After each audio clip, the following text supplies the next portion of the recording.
Yes?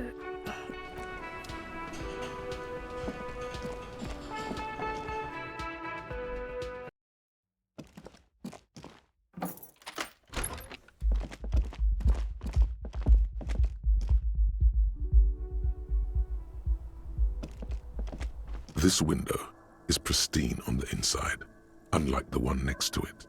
Light from the desk lamp reflects off the glass in an untarnished golden halo. Golden light melts away into the blue, glassy darkness of your mind. In it are two neon-lit shapes, a man and a woman on the single bed.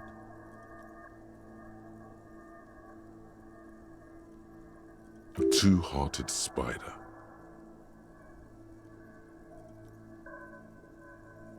Like the witness said, the man is kneeling, the woman is on her back. It's the night of March 4th and a shot has just been fired.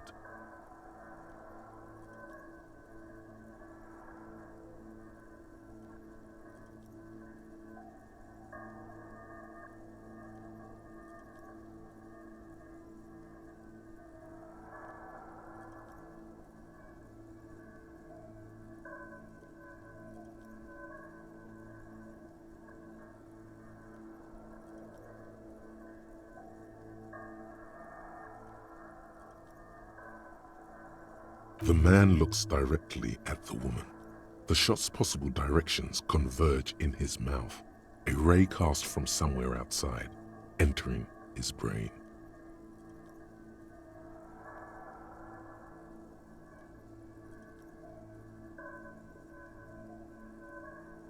Ending him. From the roof outside, location A prime, the glass fractures around the bullet hole. Shards face inwards like a corona behind the woman's back.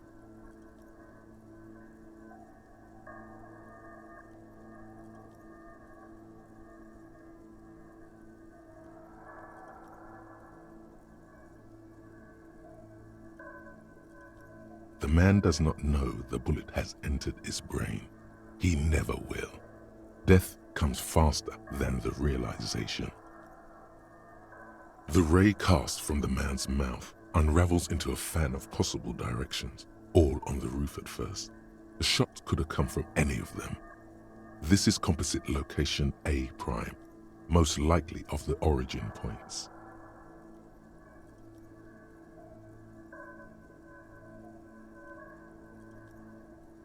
There could have been. Then the rain and slush and wind washed it away. This was more than a week ago. 72%, with an antique weapon that fires military-grade ammunition, a Belma-grave rifle, for example. This is a good short distance, but not too short. The perpetrator aimed with their back against the railing, or possibly kneeling for precision. This would explain why it only took them one shot. The lights were on in here.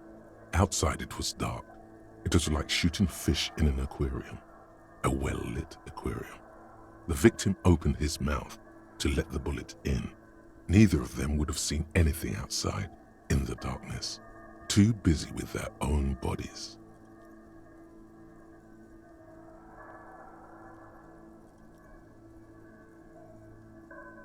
Point X would contradict the woman's testimony, rendering the entire proposition void. These figures would be wiped out, detective.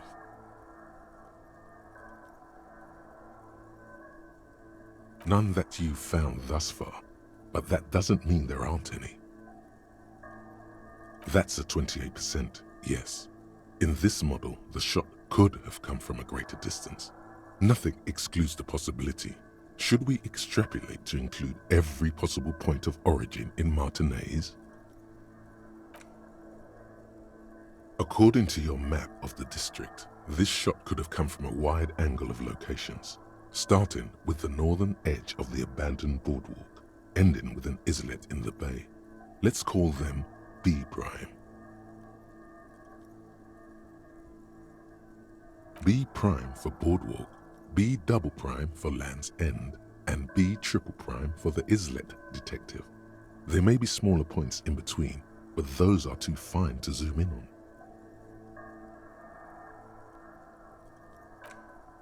700 meters away.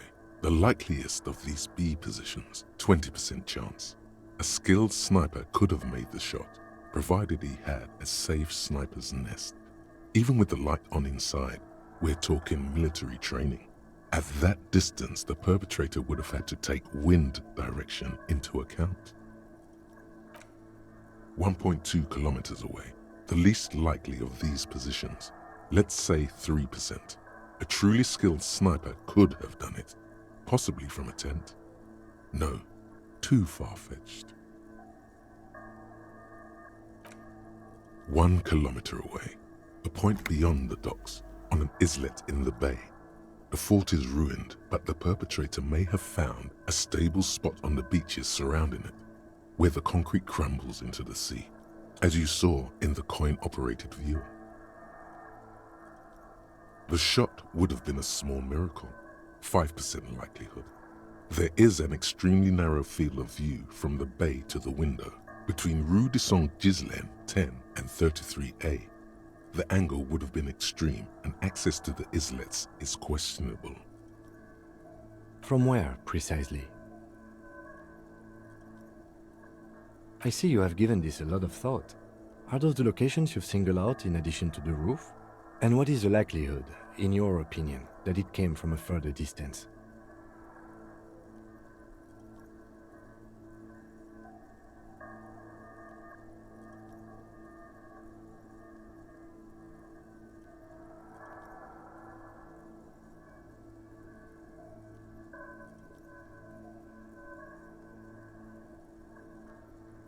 Okay, well, we should see if there is gunshot residue or sniper nests if we go down the coast. Rule these spots out one by one.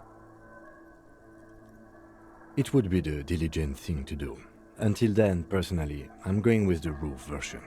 It fits the hidden path through the boiling. A simple hypothesis.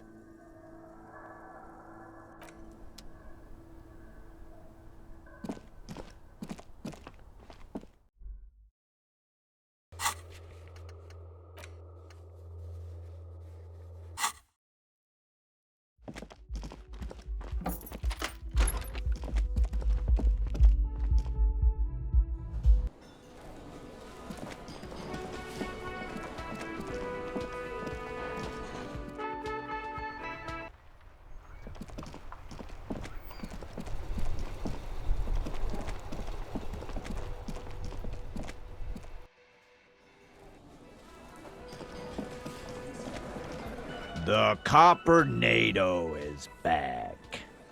What do you want?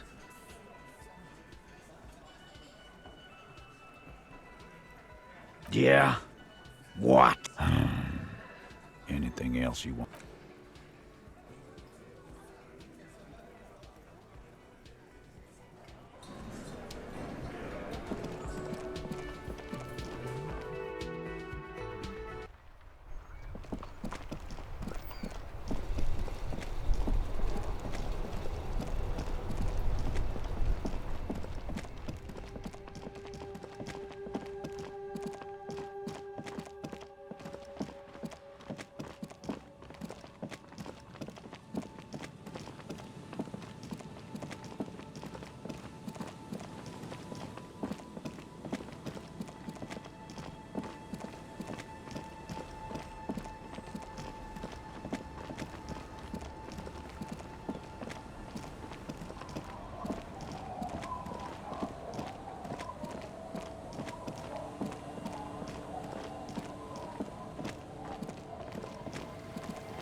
You see, a once bright mural towering above you. A slogan used to intertwine with, above the mural, a collapsed roof.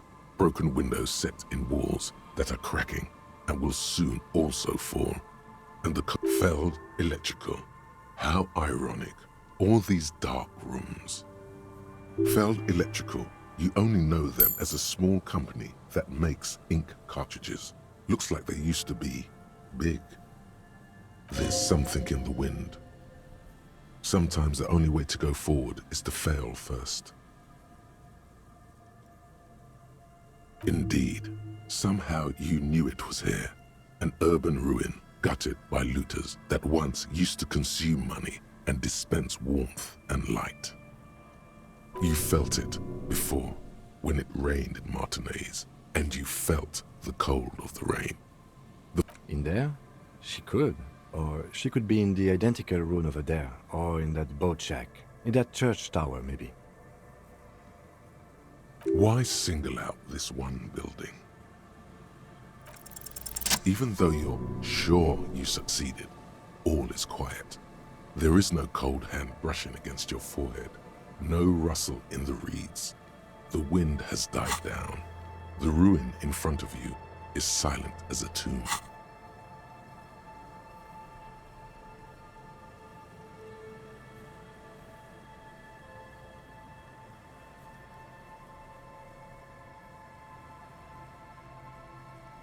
Trying to talk to the wind, the city, whatever you thought would happen, did not. And now you're just standing there with your hands fallen to your side. Is trying to talk to the city something you've done before? Is it in your secret repertoire? A trick for when you're out of ideas? A prayer of sorts to Revachol. How do we? I was really hoping she'd be in the village. Okay. She's probably north of the village, and this place is a peninsula. We already scanned most of the outdoor areas on our wild cryptid hunt, so we have an understanding of the geography, at least. And then there's the church. If I were a murder suspect, I would not hide in the most prominent building here, but who knows? Maybe she's reckless. Or spiritual. She could be looking for refuge. Anyway, we do it the old-fashioned way, sector by sector. Go over the whole peninsula, ask the locals, enter the places where we can enter first, like we did in the village.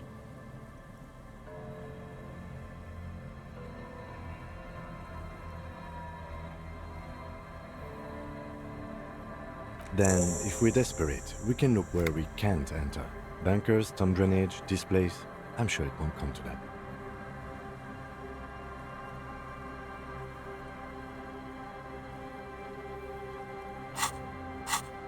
Walk the coast, the old boardwalk, the reeds. You can always come back here and talk to the wind again. Look where an adventure awaits, an adventure on the windswept urban coast. Buckle up and raise your collar. This search is going to be wet and cold.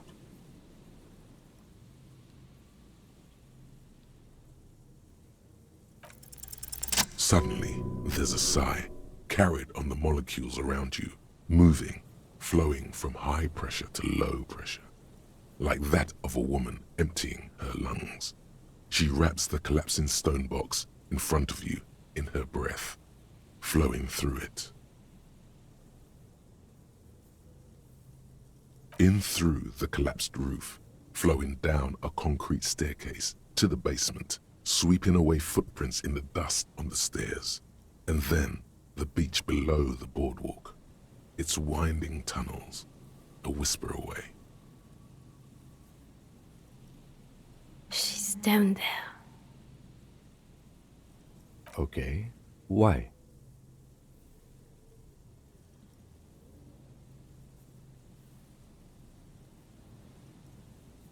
So, how do we get in there? The doors were on the collapsed side of this building. They're gone, basically. Finally, my time to shine. Perhaps you can climb them. We are not climbing anything. I'm 43 years old, and I plan to live to see 70. There has to be a way to use brute force. Climbing sounds unsafe. Brute force is safe. Look around and find something to break if the ladder fails.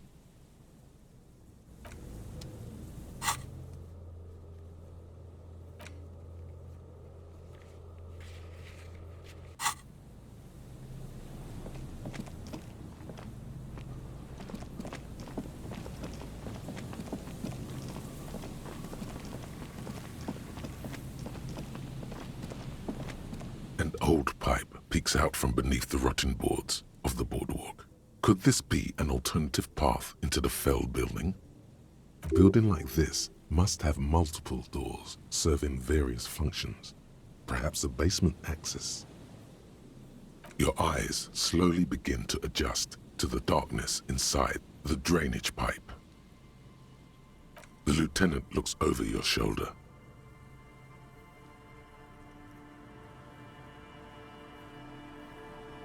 An ordinary drainage pipe. Darkness. As your eyes adjust, you see some trash.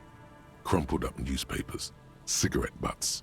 Someone has half-heartedly spray-painted skulls on the right side. And nothing. Broken glass from bottles thrown against the walls of the pipe. A syringe. Given that this isn't a martial arts thriller, it's highly unlikely, and not without risk to our health either. However, the pipe suggests there may be an entrance to the basement around.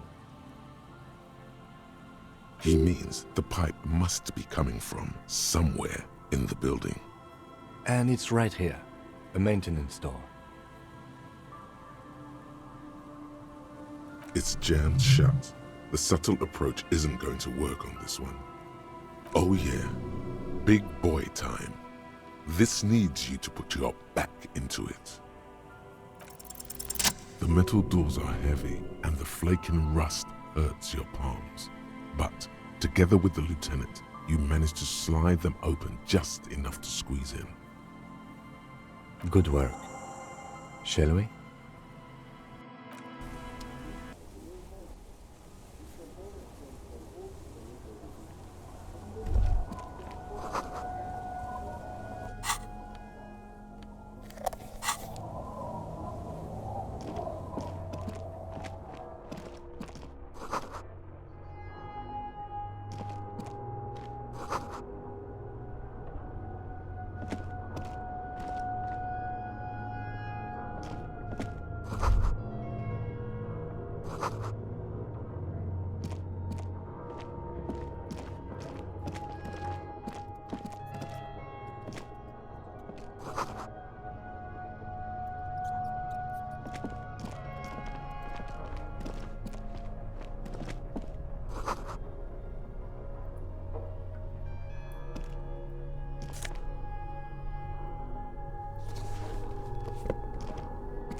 A mustachioed and mutton-chopped man, amateurishly depicted, gazes at you with sad eyes. The plaque reads, K. Mazov. There is a spider web in the lower left corner of the portrait. Some radical or radicals were hiding out here. They left a long time ago. Half a century? This was probably part of the network of defense posts the communards built against the amphibious landing. I think the purpose of this bunker was to produce propaganda. It would have had radio equipment back then, but that's all been looted. We have found a lot of those lately. I guess what most people think of as history tends to linger in rundown neighborhoods. Martinez being what it is, no one has gone through the trouble of cleaning out the old bunkers. Good hiding place for someone who's up to no good.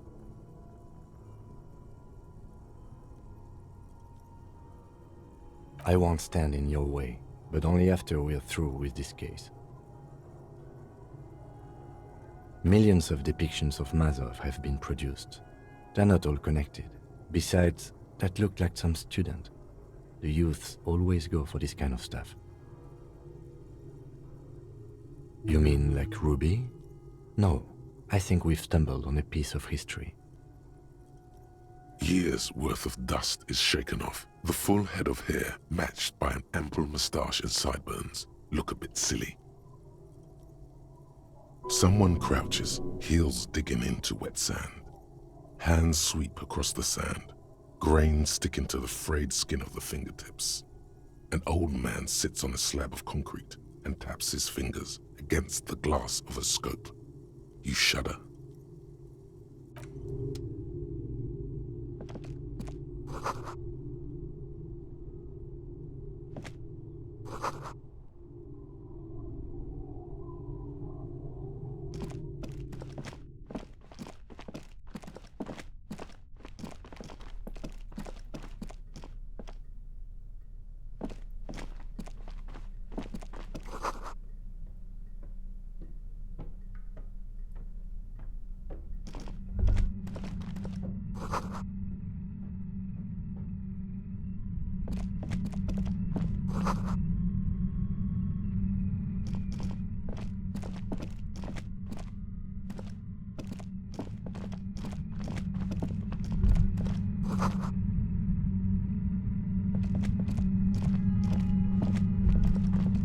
There it is again, like a swarm of hornets buzzing under your scalp.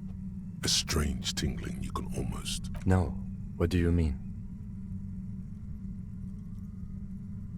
I don't feel it, but we should still be careful. There were footprints back there, and I'm pretty sure they were fresh.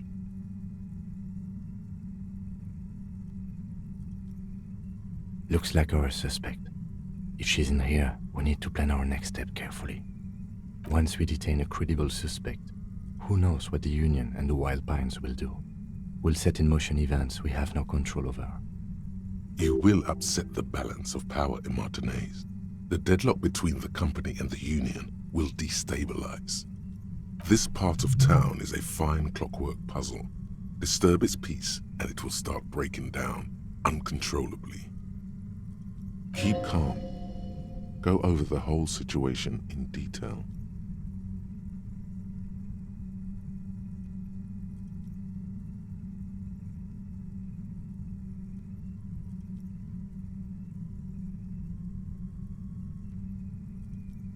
I leave that to your judgment.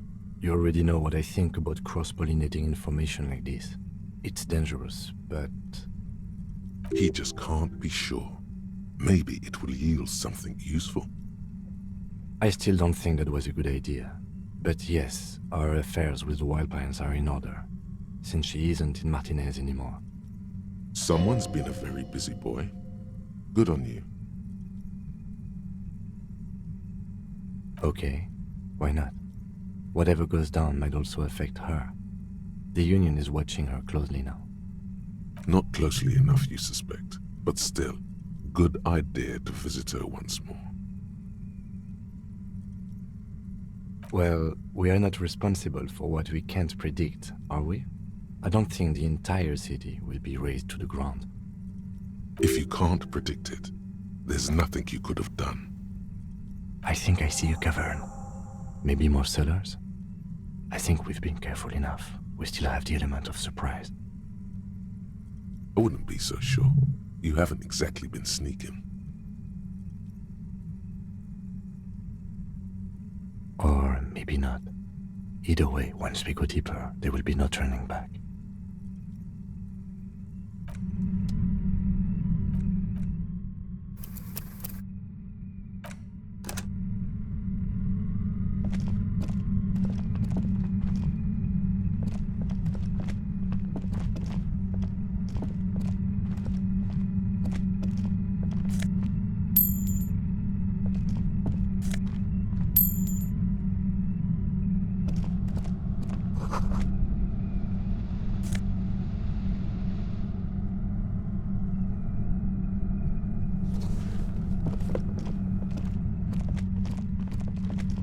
Suddenly, your entire body is paralyzed.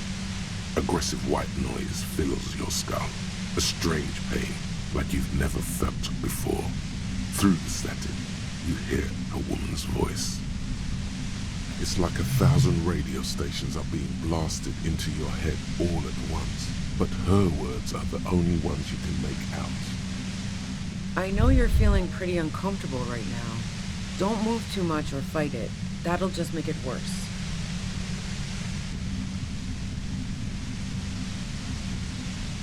Can't say it's a pleasure, officer. I was really hoping not to make your acquaintance. But here we are. As she says the word officer, you feel a spike in the agony. It sounds like the entire radio frequency range is screaming directly into your neural pathways.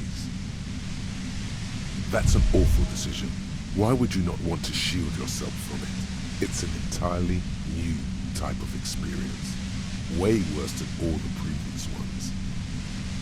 Don't focus on the pain. Focus on doing your job. Tell her she's under arrest. No, I'm not going to fucking kill you.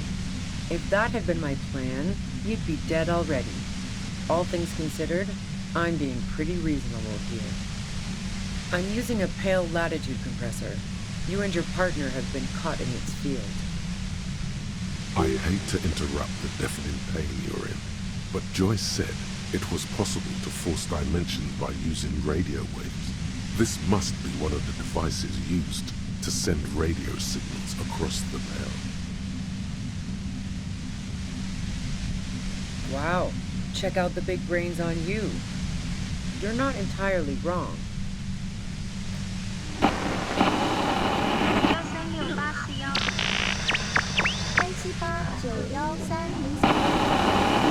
A pale latitude compressor is used to sort of make the pale more manageable. With a lot of these, you can force a radio signal grid on the pale, literally crunch the distance across it. Signals are relayed across a series of repeater stations fixed to buoys.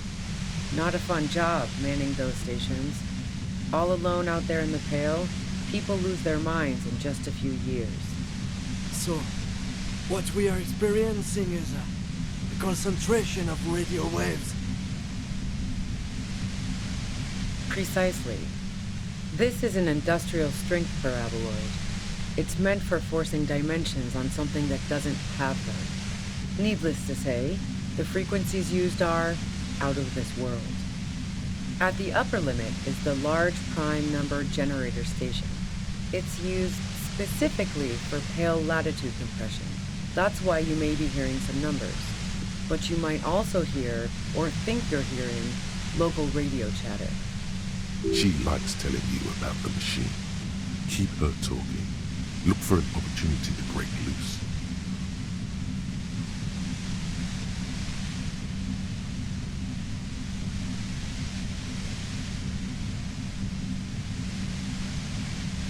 Yeah, I stuck my head in there before using it on you.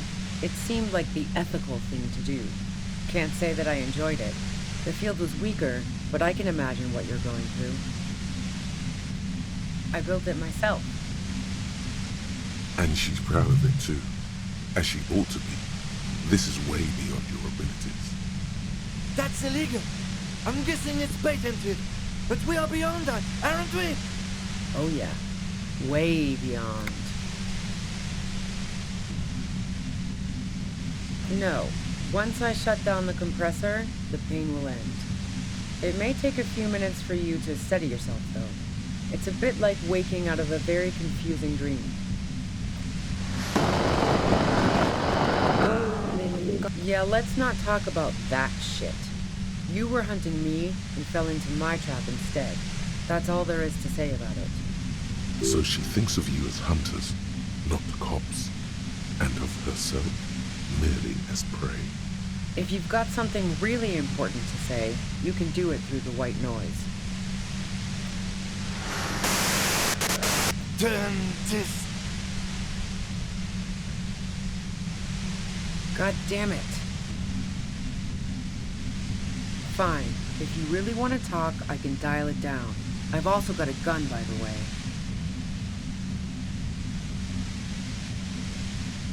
The gun she's carrying is a two-barreled front loader, not like the murder weapon. Well, it doesn't feel much better, but you can form sentences now. Thinking doesn't seem to hurt as much. There's only 3 meters between you and the machine. If you keep her distracted for long enough, maybe. Be careful when you make your move. That'll be it for questions. Bide your time.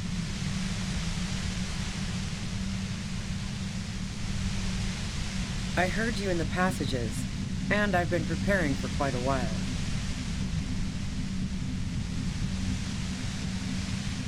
So you found my shack, huh? I'm not surprised. Her tone is bitter. She thinks she's been betrayed. So nice. That's one knife I didn't want to find to my back. As opposed to the other knives she's finding there now. Hardy for one.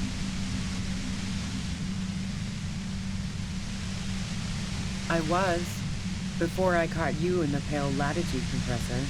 I'm fine now. That's her admitting the bullet was an emergency exit. It was dark in the shack. The waves outside had calmed down. She looked at the loaded gun, then she cracked the barrel open and took the bullet out. Not today. No, I didn't do it. I only helped stage the lynching, though I doubt that makes much of a difference to you. Who ratted me out, by the way?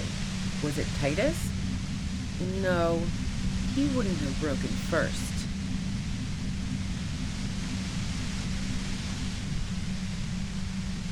Oh, well, I guess I always knew she was a survivor above all else. But she couldn't have known I was on the coast. How did you find me?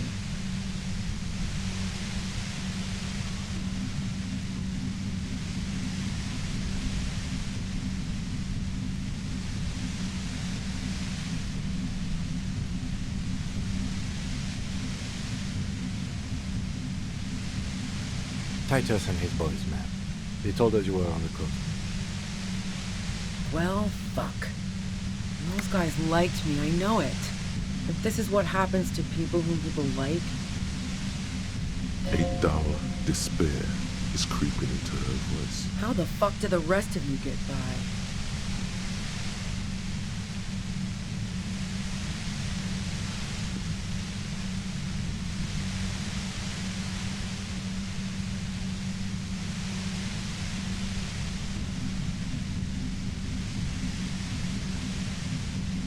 I did, didn't I?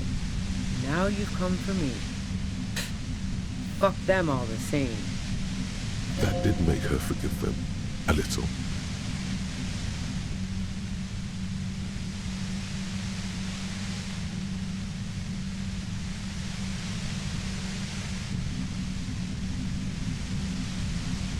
What shit?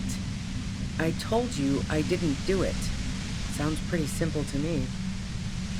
A strong moral compass. She still wants the opportunity to make a case for herself. I didn't like him. Hardened mercenaries aren't particularly likable types.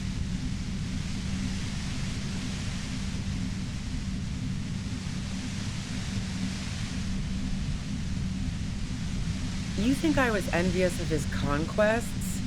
Look, pussy's not a problem for me, and definitely not a reason to off someone. See her confident gaze, her toned arms. Yeah, she wouldn't have had much trouble in the intimacy department. Yeah, sure. And I didn't like wild pines sending in those foreign hirelings. Me and a fuck ton of other people around here.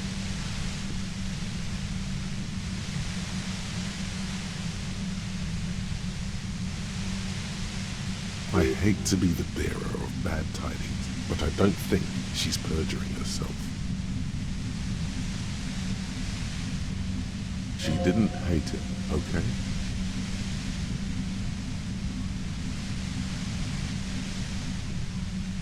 Plenty of broken people who don't come with that kind of body count. I'm listening. Man, I was with the boys the whole night. I hope they at least bothered to impress that upon me. Yeah, and I'm sure they also made some funny remarks about it. They always do. I've driven a lot of long haul and chugged a lot of beer, man. Can't do either without some power of mind over bladder. And anyway, that wouldn't have been enough time.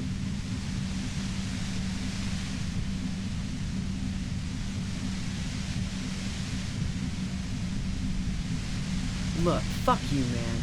I might also have stopped by the bar. She speaketh truth. Wow. Now I'm curious. Please, explain.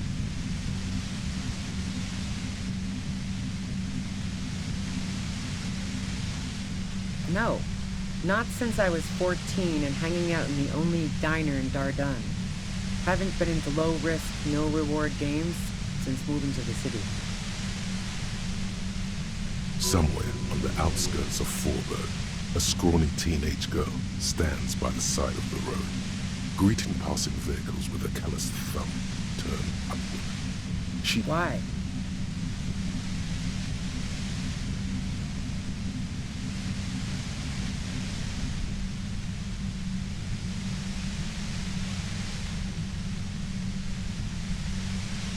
Yeah, and probably some ghosts from the time of the suzerain. I'm not really interested in supernatural mysteries.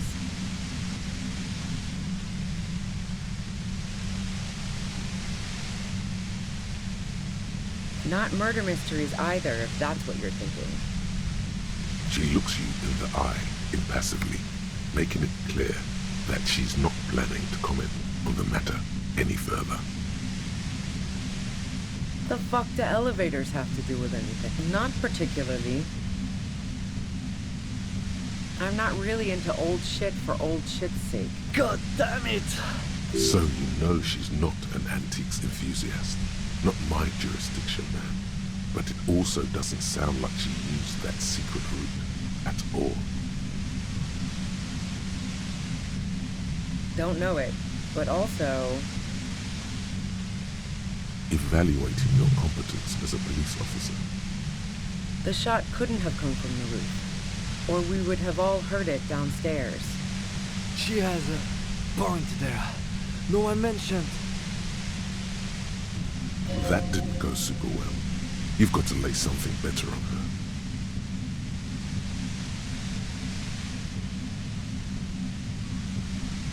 I considered her a good friend, yeah.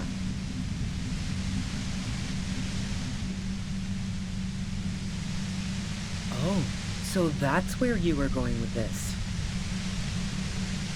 That's a very sentimental way of putting it. We both had pasts we didn't want to catch up with us, and we enjoyed listening to music together. Why not go on a road trip? The lieutenant watches her expectantly, occasionally shaking from the pain. Okay, fine. I was into her. Clausy was into me too for a time, I know it. We even fooled around once. And yeah, after that I thought maybe we could make a go of it. Clausia only said they maybe kissed. Someone is lying here.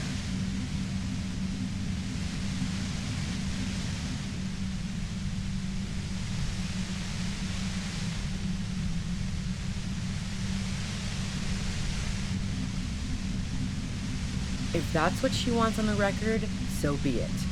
I'm not about to go into details for you to jerk off to later. Seriously, just move on. She rejected me with some wishy-washy bullshit about how she was confused because she felt so close to me and valued my friendship so much, and how guilty she felt for leading me on. I knew that wasn't the whole story, but thought, fine, I'll take it and move on. No ill will there. It wasn't a problem for her.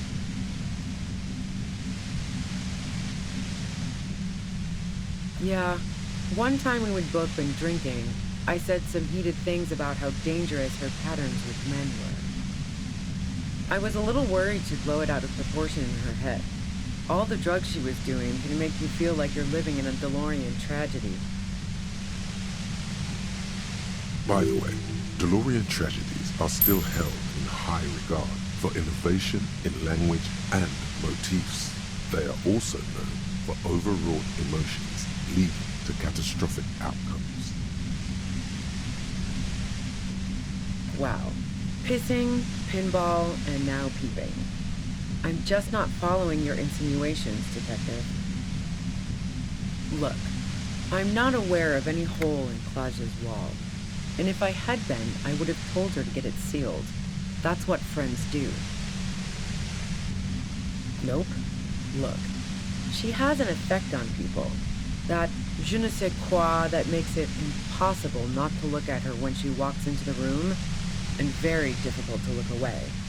But travel enough and you realize, for the same reason that she's everyone's type as an object of desire, she's not irreplaceable. Right on.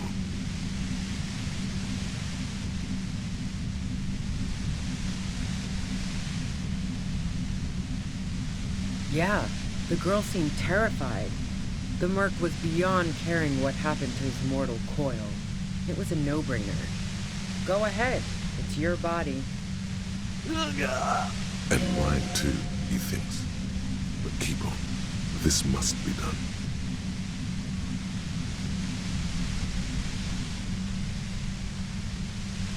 No. Gifts of flowers and candy aren't really my style.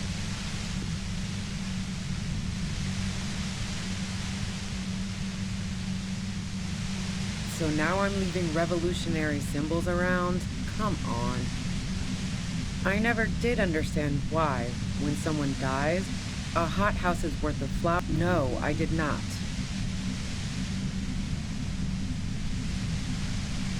And?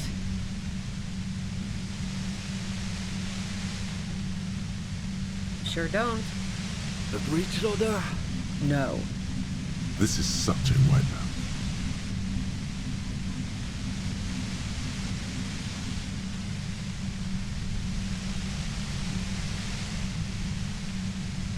Yeah, evidence. Yeah? More questions before doing anything.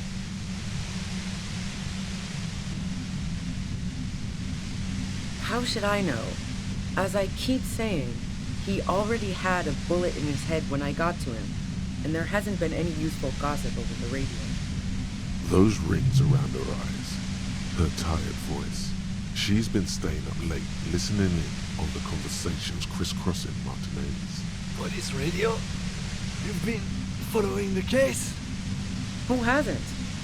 You know, I can still see him there, in Claus's room, lying on his side. He was still warm, but the bluish light coming through the broken window made him look as though he'd been dead for a good long while. She eyes you warily, as though gauging your sincerity. It's okay. We just want to... All right, don't kill yourself over it. I was shooting the shit with Hardy and the boys over a few beers, like always. Then Claudia comes in, all pale and shuddering. She sits down with a drink, trying to steady her nerves. So I grab a seat next to her.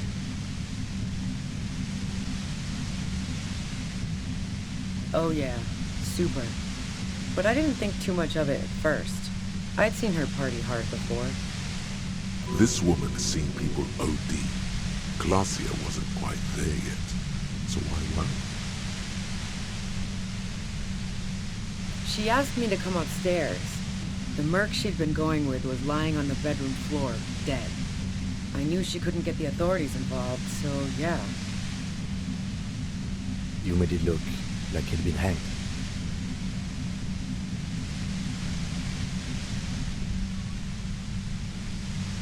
What? No. Faking a lynching was her idea. She looks shaken.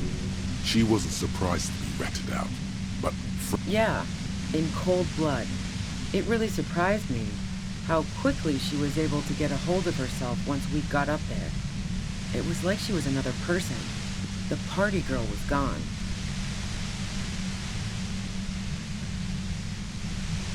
She asked me to help her drag him into the shower so she could wind the shower head around his neck to fake lividity.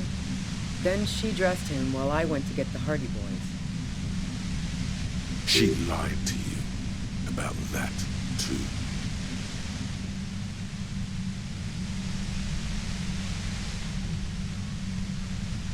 Yeah, I wasn't sure whether to admire her or be disturbed. As I keep telling you cops, we didn't hear anything downstairs. No gunshot, nothing. But even if this is true, weren't you worried this lynching might lead to... War? The thought crossed my mind. But the mercenary's death was going to have repercussions either way. Although the way things are going... She doesn't want to talk about this, but not because she has something to hide. She doesn't want the guilt. Fuck it. I'm not responsible for these people after what they did to me. I saw you roll into town. I wasn't about to stick around for questioning by a goddamn la puta madre agent. So this is what she was scared to tell Titus. This cop. Yes, you. Everyone says you're his peon, his human can opener. Through the sudden sharp pain in your head, you hear the lieutenant mumble something. Fucking hell. And why me? You hear through the white noise. It's especially bad suddenly. Felt like a vein exploded. Everyone in Jamrock, the cops, the criminals. Why do you think I'm holed up in here with a goddamn death ray waiting for you? If she knows that about you, she must know your real name too.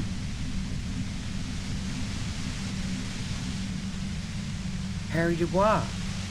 One corrupt motherfucker with the disco pants and a funny tie. Agent to la puta madre. So she knows your name. That doesn't mean you're on the tape. Criminals make up bogeyman stories about cops all the time. All of this just means that you're effective. Criminals know you and are scared of you. I don't know. Sounds pretty convincing to me.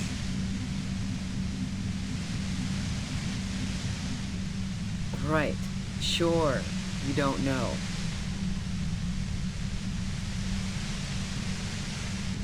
I'm sure La Puta Madre himself will explain it all to you soon enough. A man in a white suit walks through a garden coaxed from soil that had once been covered in asphalt.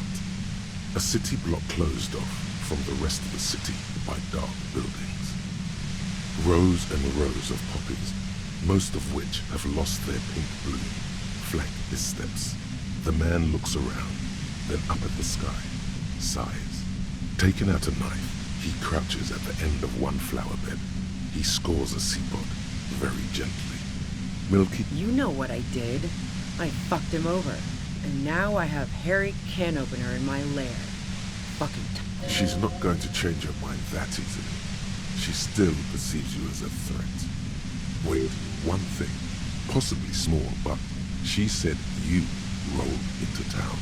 Was that you singular or plural? She might know something. Yeah, you had your death squad with you. What happened to them anyway?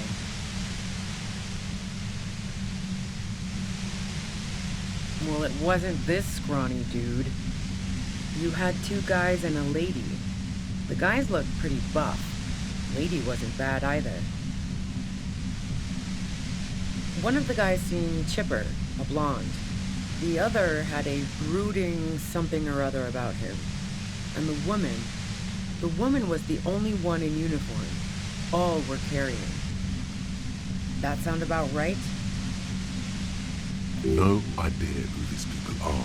Literally, Satellite Officer Vic Mayer looks out of the window grimly, then puts his coffee down and turns to Patrol Officer Mino. We could either take a room here in the whirling or go home for today. Let's go home, Jean. Nothing's going to happen today, she responds quietly. Jean takes his blonde wig off. Call Heidelstein. He can give us a ride.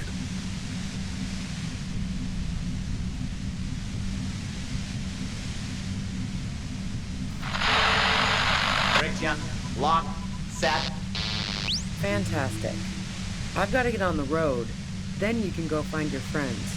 Unless you have anything pressing to ask me. What bunker?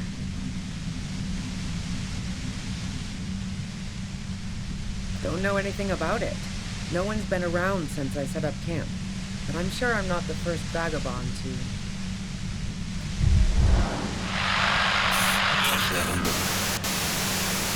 Keep calm.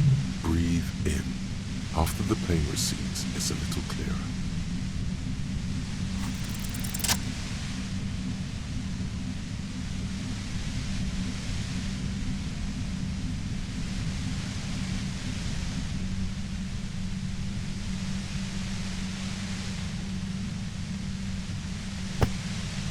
You did it. The compressor lies broken on its side.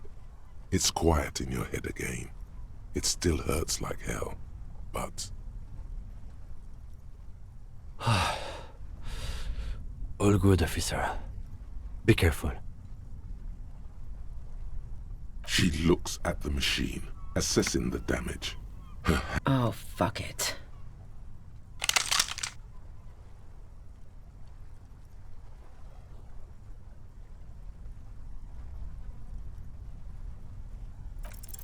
She's truly desperate. She thinks she has no other options. You need to give her options. You know.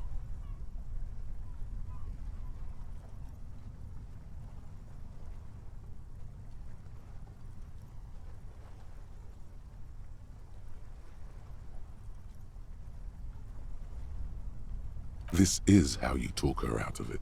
It's the only scenario in which she lives.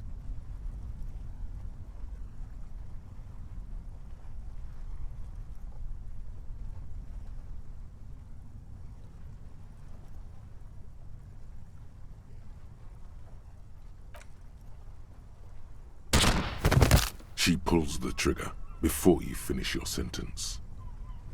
You watch as her brains trickle out through her neon hair.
Suddenly, your entire body is paralyzed.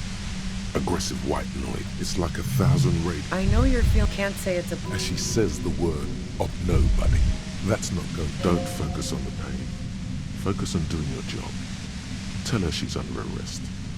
No, I'm using a... I hate to interrupt the deafening pain you're in. Wow. A pale light signals are So, precise at the up... She likes telling you about the machine. Keep her talking. Look for an opportunity to break loose.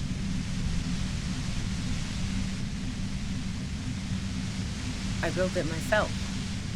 And she's proud of it. that's illegal. Oh yeah. Way beyond... No. Yeah, I stuck my head in. Yeah, let's... So she thinks of you as hunters, not the cops. If you've got... Then God damn it. Fine. If you... The gun she's carrying is a 2-barreled front loader. Well, there's only... Be careful when you make your move. That'll be it. I heard you in the passages, and I've been preparing for quite a while. So you found... Her tone is bitter. She thinks she's been betrayed. So nice. As opposed to the other. I was. That's her. It was dark in the shed. The waves that... No. Who ratted me out, by the way? Was it Titus? No. He wouldn't have broken first. Oh. I knew the kitten had claws, but she couldn't have known I was on the coast. How did you find me?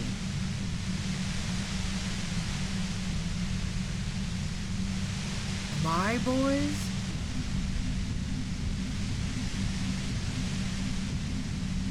What is this? I thought Titus and I had a decent collegial relation. Oh, doesn't even matter. How could they be A dull despair is creeping. How the fuck do the rest of you get by?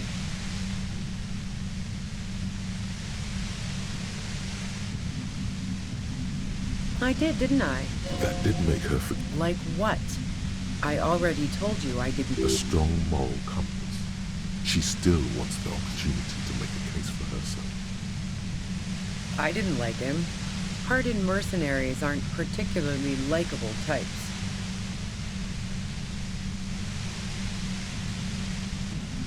You think I was envious of his conquest? See her confidently. Plenty of broken people who... Yeah, sure. And I didn't like Wild Pines sending in those foreign hire... I hate to be the bearer of bad tidings, but I don't think she's perjuring herself. She didn't hate him, okay? I'm listening. Man, I was with the boys the whole night. I hope they at least bothered to impress that upon me. You mean the length of a toilet break? That wouldn't even have been enough time. Look, fuck you. She speaketh truth. Wow. Now I'm curious. Please, no. Somewhere. Why? Yeah, and probably some ghosts from the time of the suzerain. I'm not murder mysteries either, if that's what you're... She looks you in the eye, impassively, making it clear that she's not... Cool. They sent a ghost cop after me. Congratulations. The fuck to Elif? Not particularly. Why are you so hungry? That's a pretty good question, actually. She clearly doesn't know anything about the secret passage. I'm not real... God, that... So you know she's not an antique. Don't know it, but... Evaluating your competence. The shot couldn't have come from the roof. she has a... That didn't go super well. You've got to lay something better on her.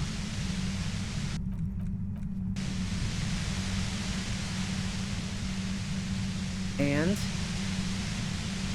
the gun store. Trigger Happy Jacks.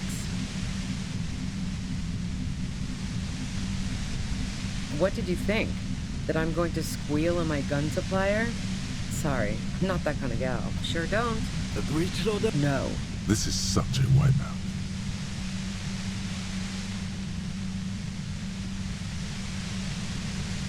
A knocked way 80 front loader.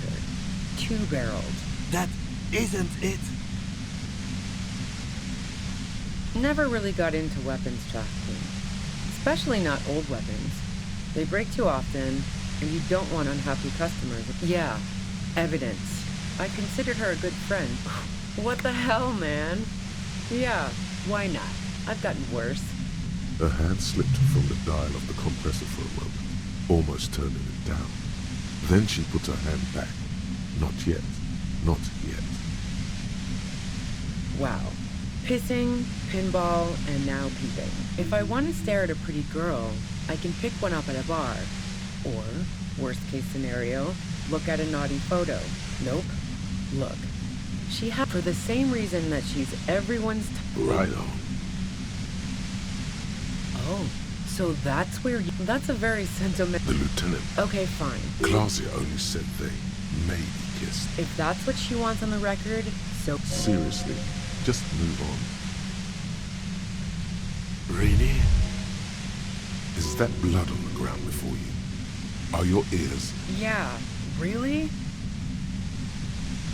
She rejected me with some wishy-washy bullshit about how she was confused because she felt so close to me. I knew that wasn't the whole story, but thought, fine. No ill will then. It wasn't a problem for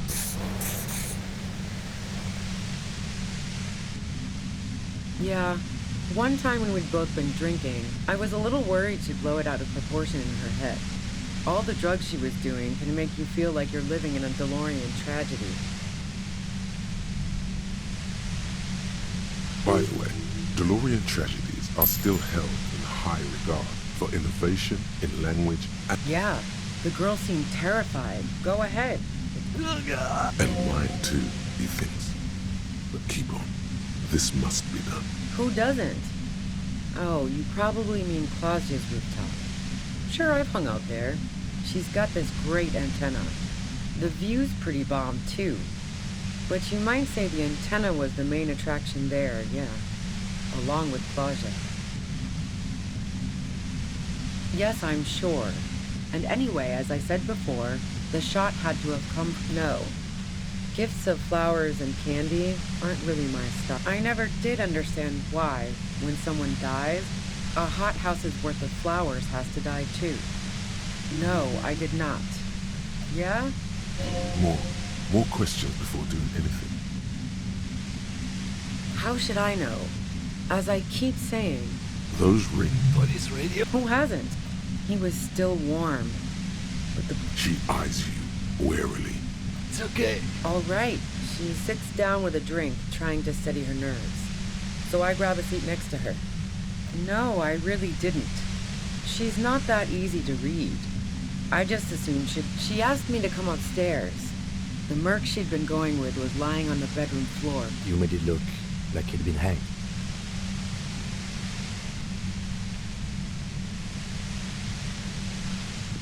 What? No. She looks shaken. She wasn't surprised to be ratted out. Yeah, in cold blood. It really surprised me how quickly she was able to get a hold of herself once she asked me to help her. She lied to you about that, too. Yeah, I wasn't sure whether to admire her or be disturbed.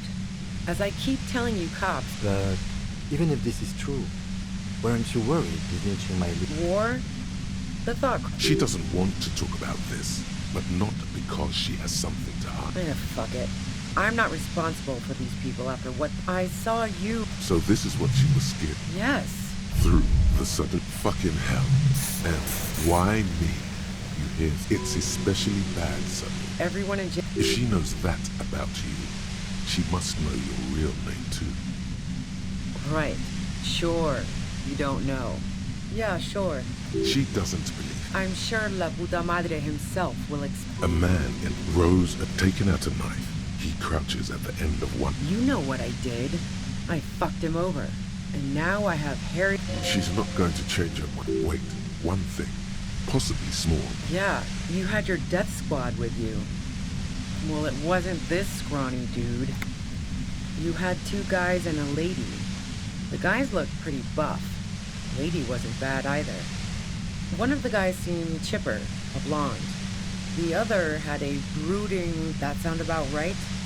No idea who these people. Satellite Officer Vicmere looks out of the window grimly, then puts his... Let's go home, Jean.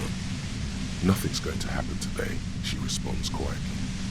Jean takes his blonde wig off. Call Heidelstein. He can give us a ride. Well, This has been a great talk, really. She means it. You better make your move soon. What bunker? Don't know anything about it. No one's been a... Keep calm. Breathe in. After the pain recedes, it's a little clearer.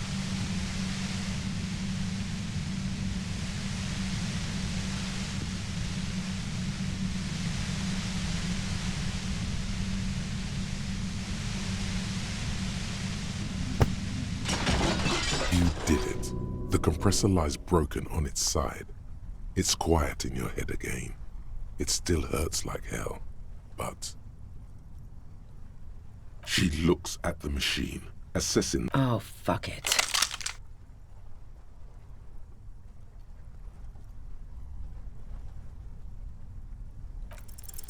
She's truly desperate. She thinks she has no other. You know.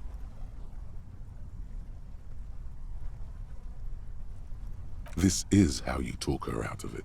It's the only scenario in which she lives. She stares at you, frozen, the gun still in her mouth. Eyes, gratitude, doubt. She's still ready to go. Her neck and shoulders relax, and her grip on the gun loosens.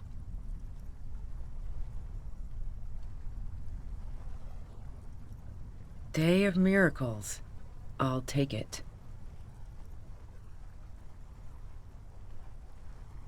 She runs past you, then past the lieutenant, and disappears into the darkness of the tunnel. Good call.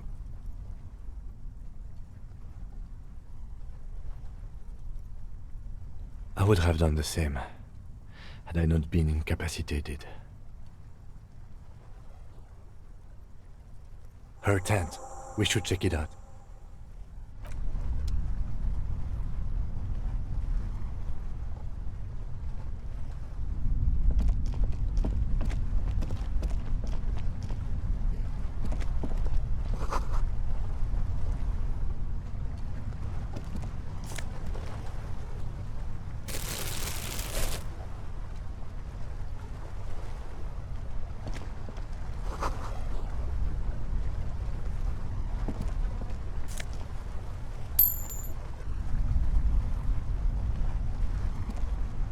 The plain red tent stands by, dispassionate. It was pitched by practiced hands. She's used to camping out. The tent looks old, but well maintained. In the darkness of the tent, a rolled-up sleeping bag, cooking utensils, some books, and a kerosene lamp. It reeks of cigarettes. Assorted soft covers, mostly pulp horror. A motor carriage lies buried in the snow on one cover. On another, a ghost airship. You also see a collection of radio enthusiast magazines. See anything?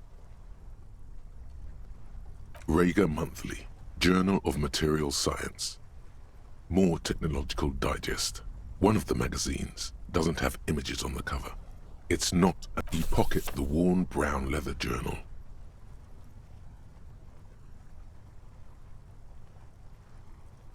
A trusted friend left behind. We should read this immediately, like right now.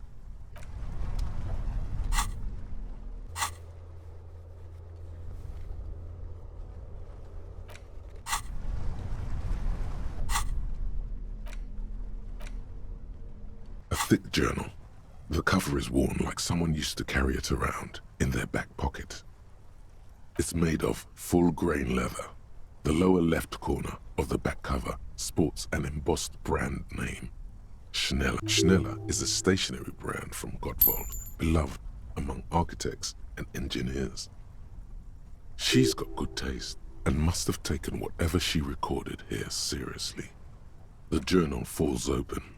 About 2/3 of its ruled pages have been filled.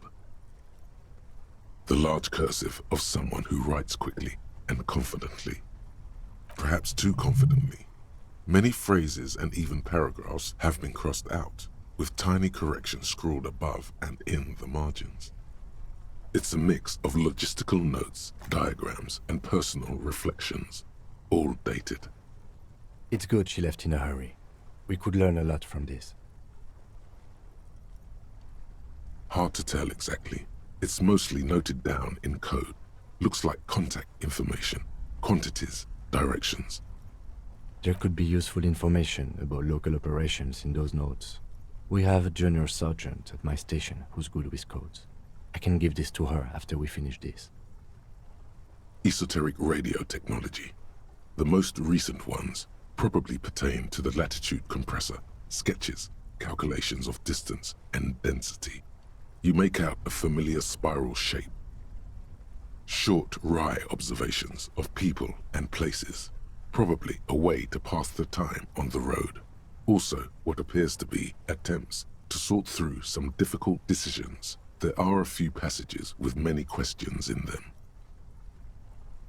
The way some of those question marks trail off into ellipsis, she was going through a tough time. The first entry is from August 2nd of last year. It reads simply, I know my position is precarious. All I can do is make myself as useful as I can while looking for a way out. Remember, no one is indispensable. Nothing on March 4th. March 5th, though, well, that's bound to come back and bite me in the ass. I'm bad at this. Loyal to a fault.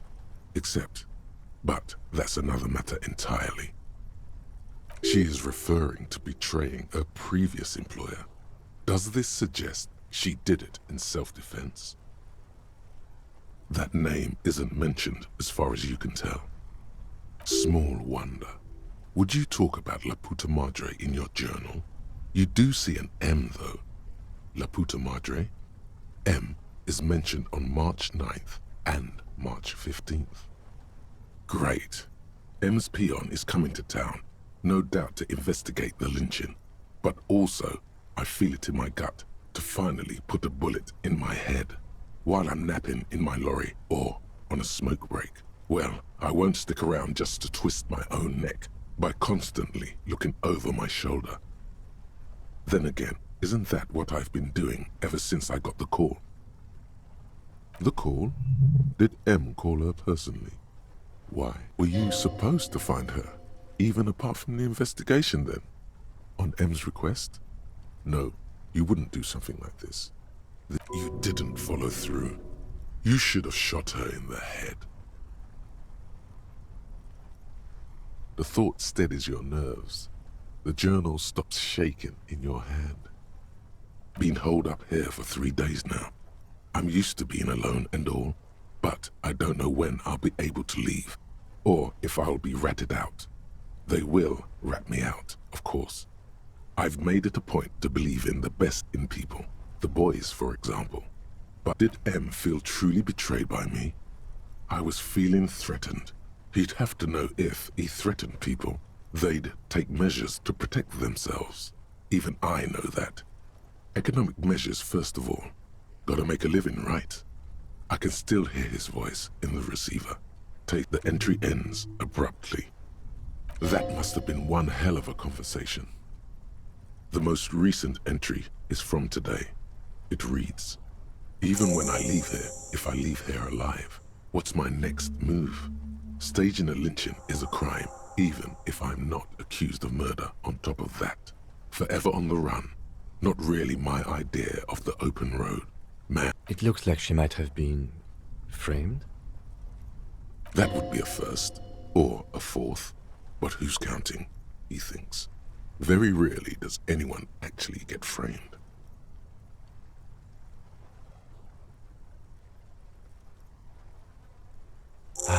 No, I don't think you are. Ask someone in your precinct if you want to be sure. The head of a major Jamrock gang, specializing in drug production and trafficking. He's not 100% sure you're not indebted to this very, very bad person.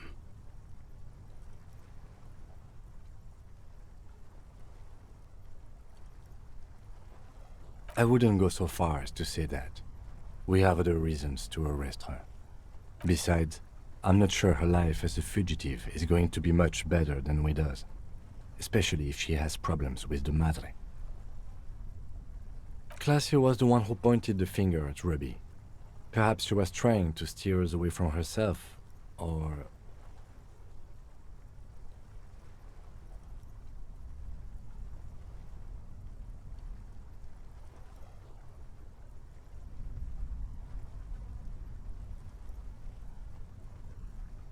Either way, we need to keep an eye on her. One thing is for certain. We have business back in the whirling and rags. Questions to ask. We should get to it.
There's some tear.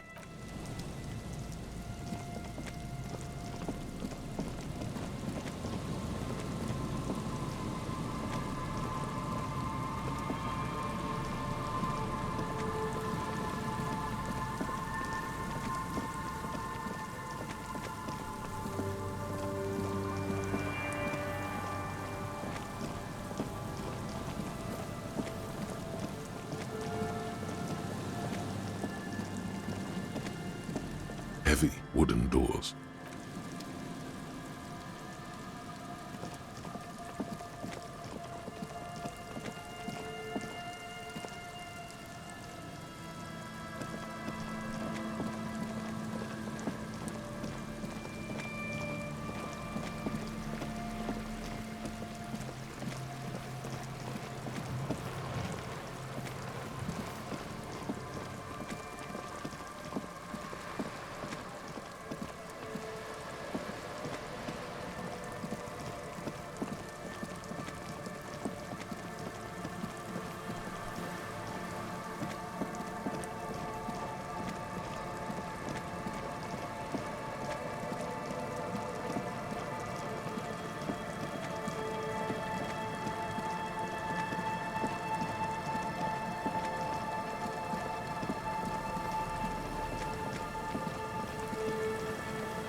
worn by elements, guards. From here to the whirling, I can't see how. The church is in the way. It's military. The washerwoman. It may have been.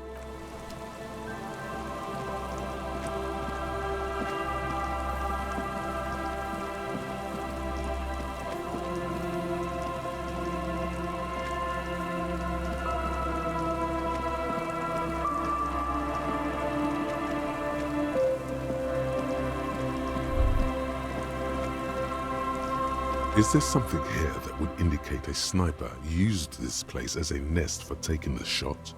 Just some in the distance you can hear the breakers roar. I don't see it, Lieutenant W. Freitor. I don't see a person take a shot here and hit something there. In the whirling in rags.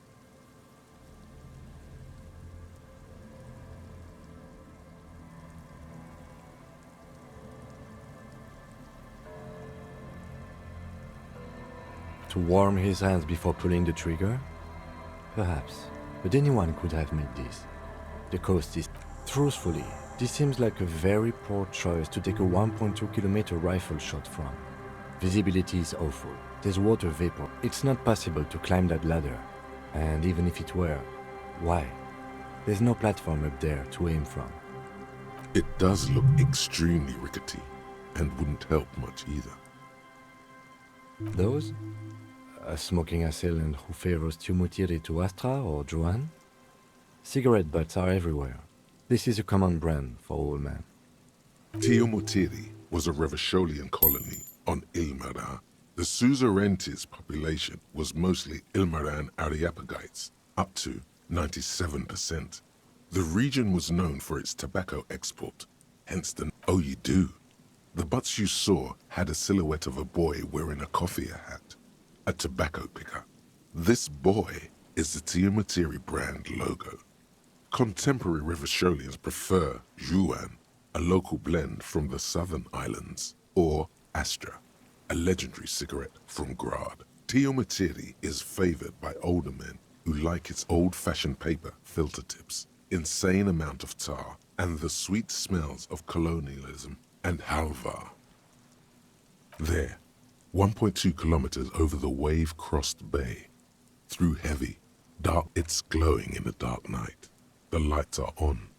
Glazia must be in there.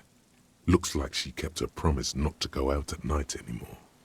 Such a good girl, you think.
The scruffy-haired little boy.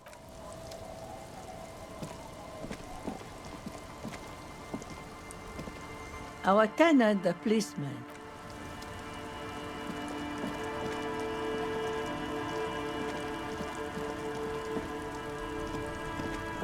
Aye, the sea's gonna calm down soon, I can feel it. The wind is turning southeast. Unfortunately, the factory sold this one with a 3-year warranty instead of story. It's a reg. From time to time, people need a lesson in respect. Some went to patch their wound, guess. If it is, Gone. the harbour sea wall. To the waves. Who knows? Now before... She really liked those muscles, though. It's in the way she pronounces sinewy. Oh? The kids too, right? Work I buried my man. Mourn... This is neither a touchy nor she looks like she's ready to go on a date with another, better, Oh? Well, how can I assist you then, officer?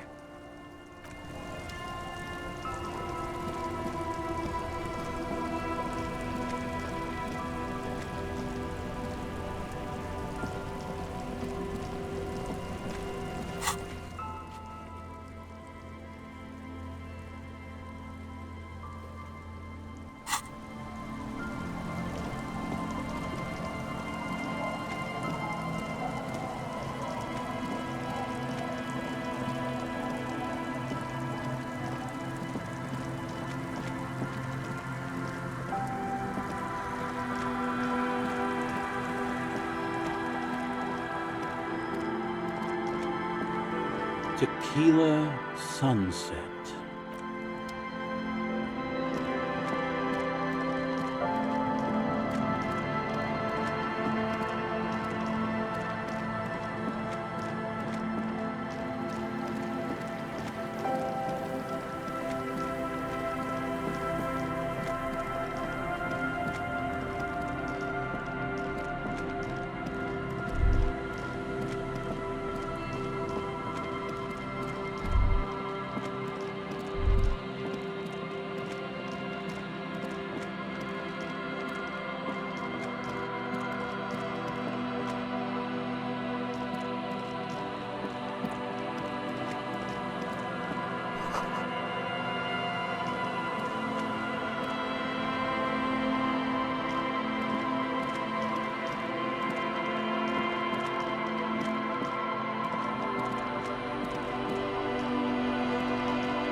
a few poor thing.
Stop. Now, it is time.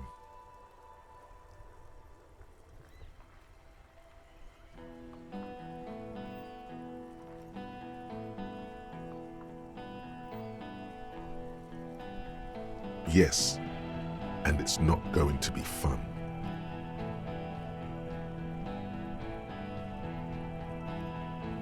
Be prepared. Make sure you have your pepper box in your hand. Your fingers reflexively reach for the Villiers 9mm pistol in your pockets. It would be better if you didn't have to. It's not just your own life that will be at stake.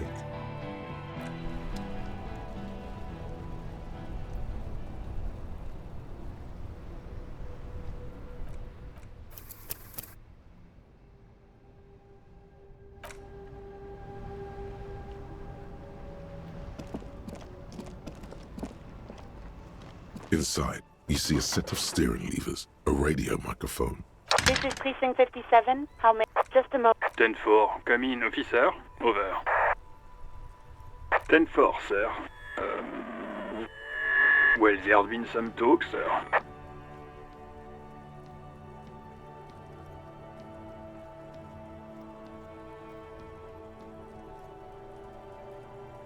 I hope you're joking, sir. I only meant that there's been some talk in the station, that's all.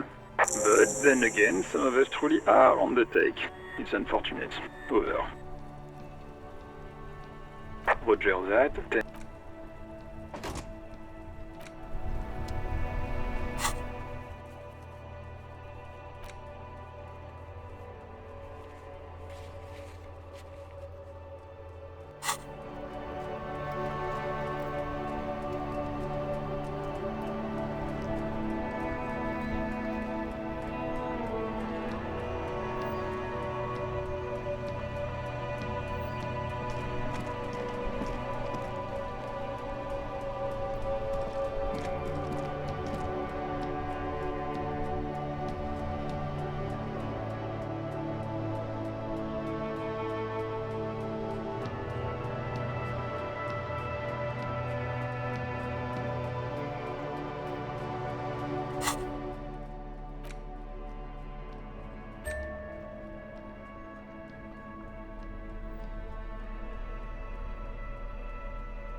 I'm all out of shits to give, loincloth. Welcome to the fucking reckoning.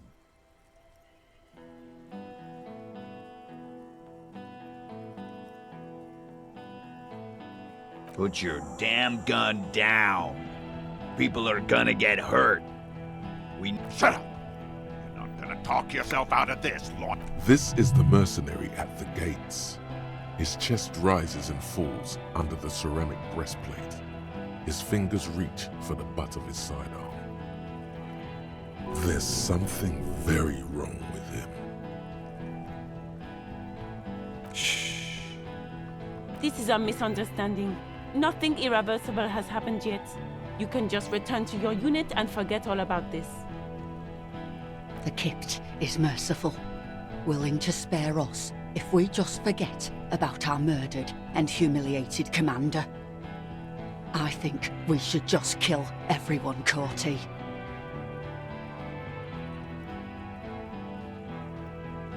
You are all drunk.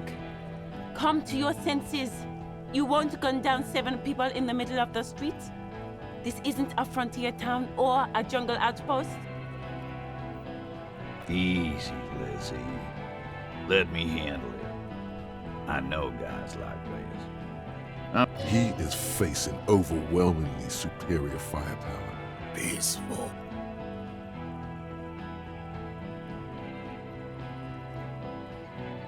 Nest in your abdominal cavity like a little wild mouse. The masked man's words are barely intelligible, but you can hear them. Fuck, there's the third one. How did we miss something like this? This third one, he is the most dangerous of them all. Heavily, the lieutenant is genuinely worried for his life. You should consult him before getting in there.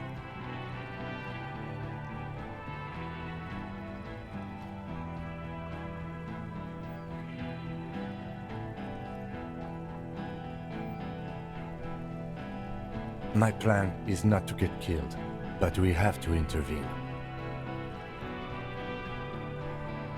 The Mercenary Tribunal.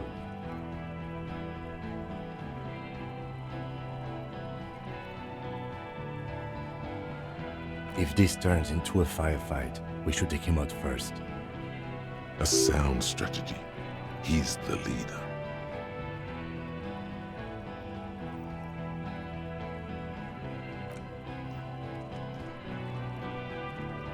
Get lost, comedian. You cops had your chance. Now it's fucking time for some justice.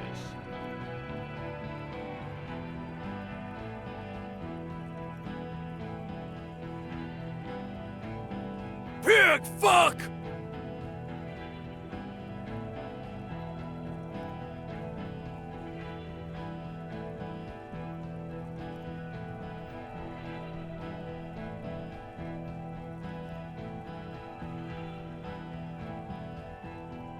Oh, people are gonna die today.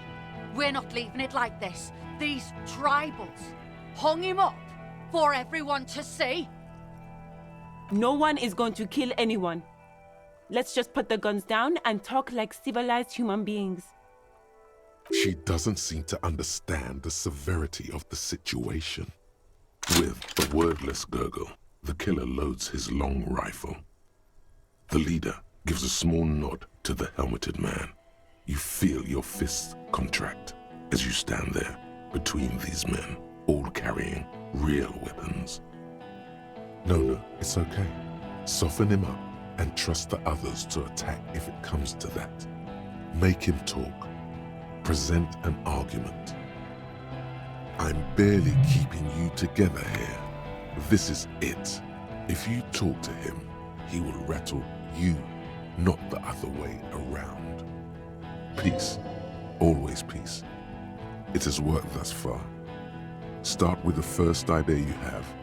Move down from that. Please.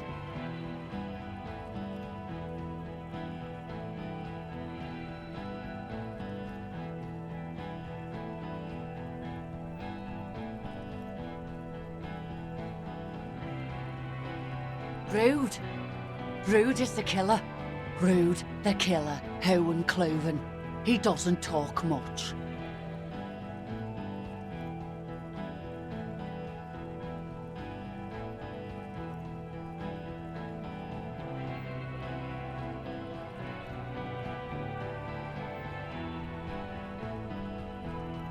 All of you cunts inside out.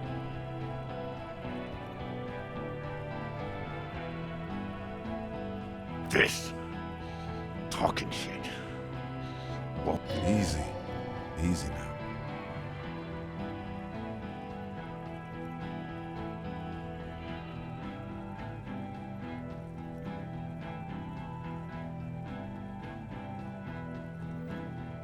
Yeah? Who did that?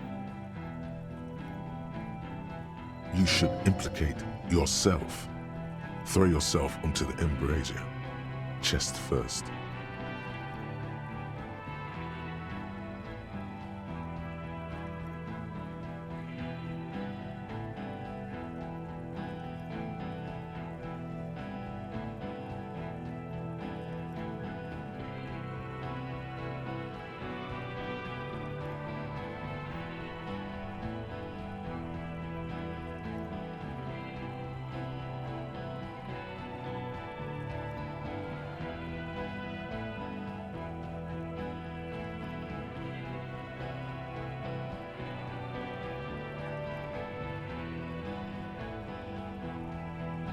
Time.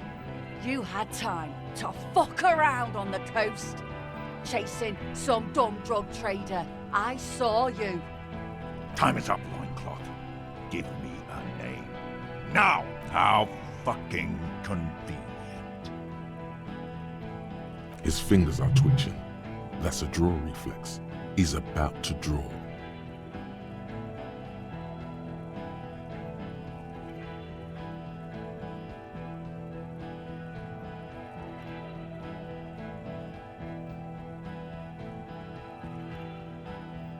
You think I'm fucking stupid, cop? What if I just shot one of you? How about the kid?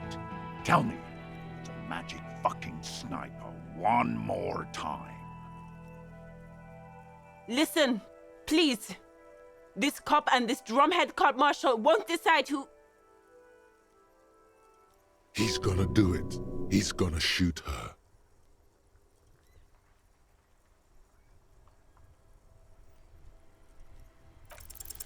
The Hardy Boys confessed to hanging him, all together. Titus said, we took him out back and hanged him. He said it loud, in a public place.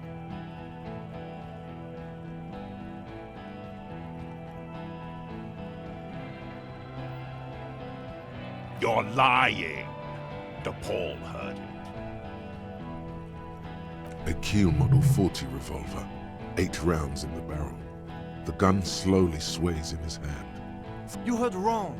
She and these men have been helping us find the shooter.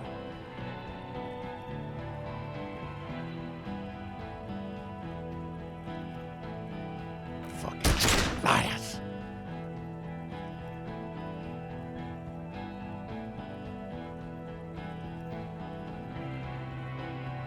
The shot rings in your ears, a low, tinny ring. Then the Hardy Boys yell something. The young woman stands and looks behind her. The shot has flown over her head, crashing a small pane of the glass window behind her. I missed. I know what I heard, Corty. They said they killed him. They said it was a good way to end a Sunday night. That doesn't sound good. You need to change. What topic? Shots have been fired. Act before it's too late. This was a close call.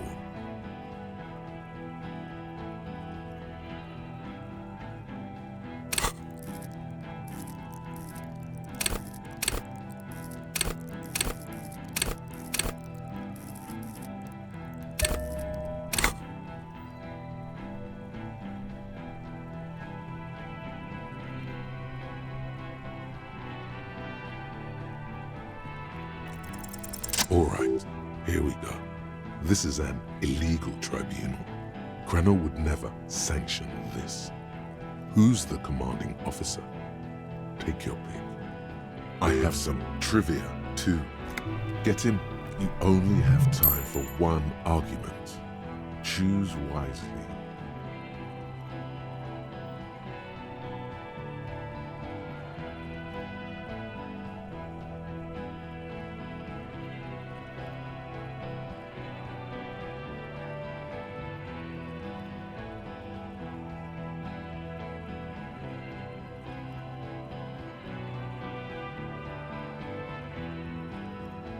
Pops, you have no idea about the rights Crenell extends to us.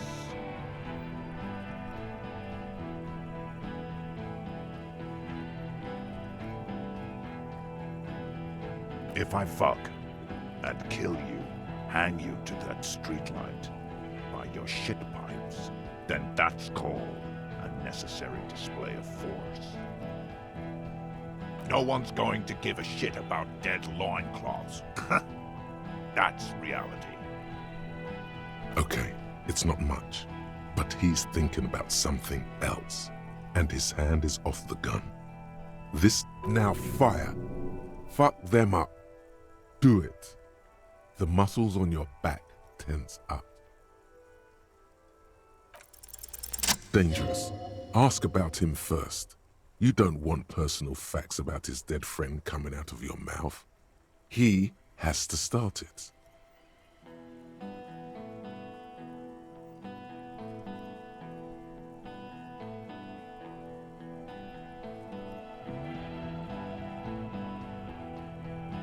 Sergeant Major Raoul Cortiner, reporting in to burn this fucking mud hut to the ground. As he moves, the interlocking pieces of his armor click softly. Click, click, click. The realization comes to you like a picture puzzle coming together. His name is Raoul Cortiner. The dead man's name is Elise Cortiner. He's brothers with the deceased. No, probably foster brothers. Elise was put into a foster home, remember?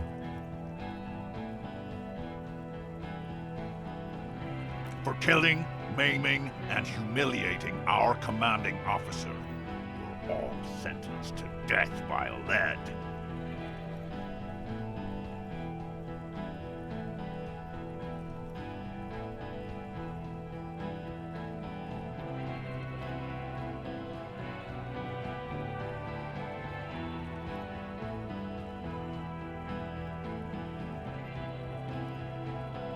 Baby blue, yeah.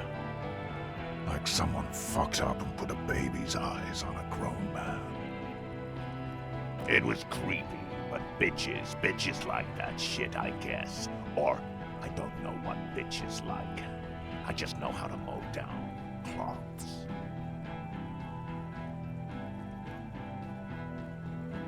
Fuck do you mean, talker? We've heard testimony. People say he was charismatic, a nice guy to be around. Yeah, he liked to chat up the natives, share leaflets, squeeze a bit of kit-tass here and there. If Laylee was here, he would spare the lot of you. Maybe shoot one for show. But me, I'm not a big fan of public affairs, Clay Monkey.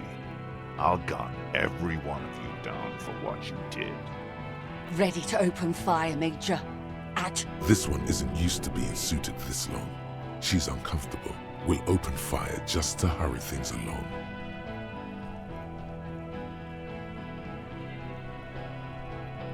Ooh, Laylee. We researched him. We contacted the ICP and looked at his birth records. That was in there. And other things. They fucking put Laylee in a leaf compactor, and now these cunts finished the job. There's real anguish in his voice. It's a mindfuck, Corty. He wasn't put in a leaf compactor. They're making it up to fuck with us. Major, permission to... Open fire. We can't have that. Interfere now. He sways from left to right, inspecting you. He wasn't my fucking brother. We just grew up on the same farm and got beat into place by the same sick fuck.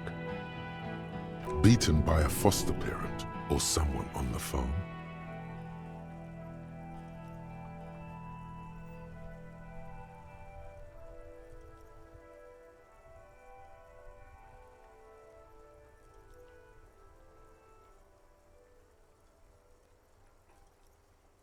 Same fucking mud hut town, too. Okay, good.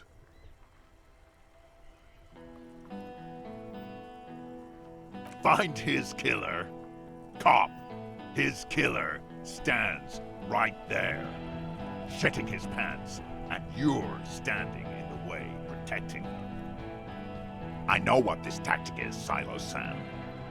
You're gonna die for them. Right here. Today. Big talk. But that leaf compactor won't leave his mind anytime soon.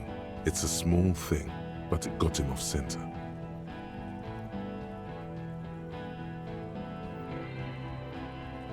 Who the fuck is that? Glacia, the woman upstairs. Where is she? She left! Unarmed, hunched, but keeping it together.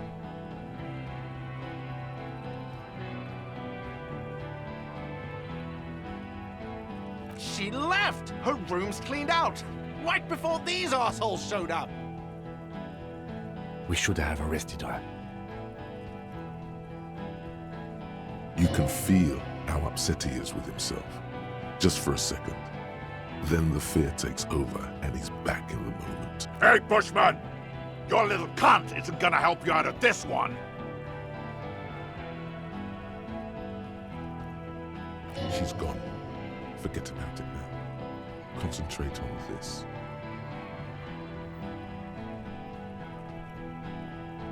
You think I care what that company cunt thinks?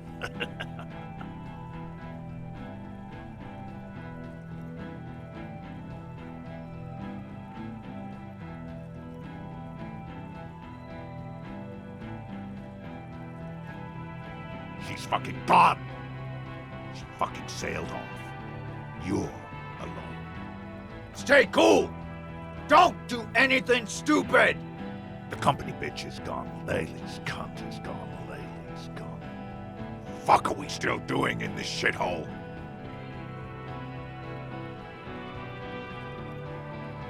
Guys, I just get in the way. I don't even have a gun. Hold your ground.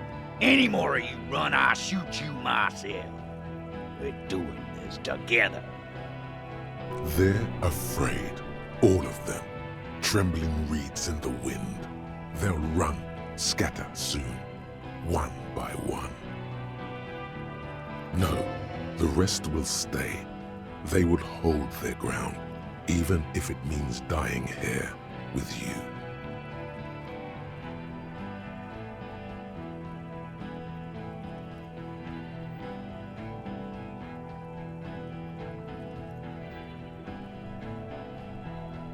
Yes. So what? Stupid shit. I know what you're doing. Enough already! What is this? We didn't come in! Interrupt me again and I will execute you on the spot, Lance Corporal.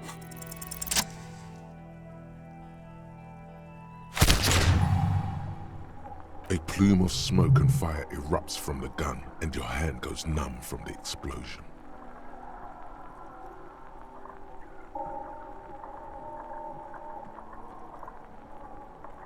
The smoke drifts west with the wind. You hear the plaza erupt in violence, slow like a waterfall in reverse. There is a hole in his cheek. Blood gushes out as he stumbles backward, eyes filled with rage and disbelief. Gurgling, his lips moving, swollen with fear, are trying to say, shoot him, but he can't. To your right, the killer raises his rifle and takes aim at you. His moves are steady, but the long barrel of the rifle sways slowly. An Easter AR-FA-7, built for taking out light armored vehicles. It will devastate you.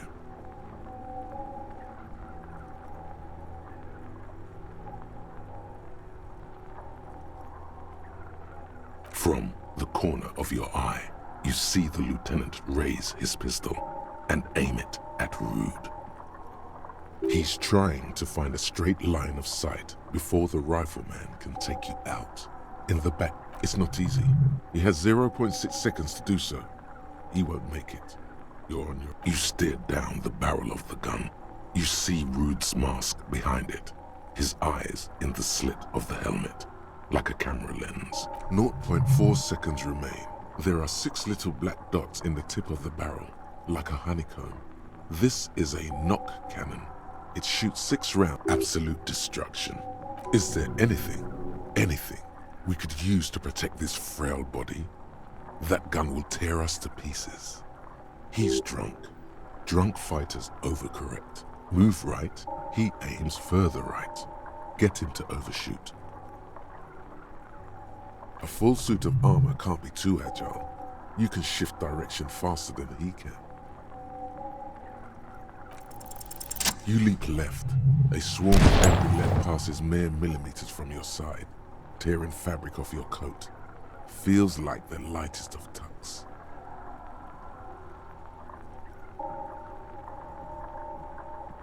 The man tilts his head, trying to see through the clearing smoke.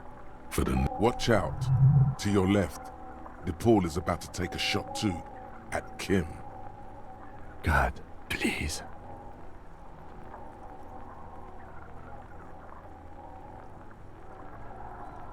He's aiming for the eye slot in Rude's helmet. An extremely difficult shot.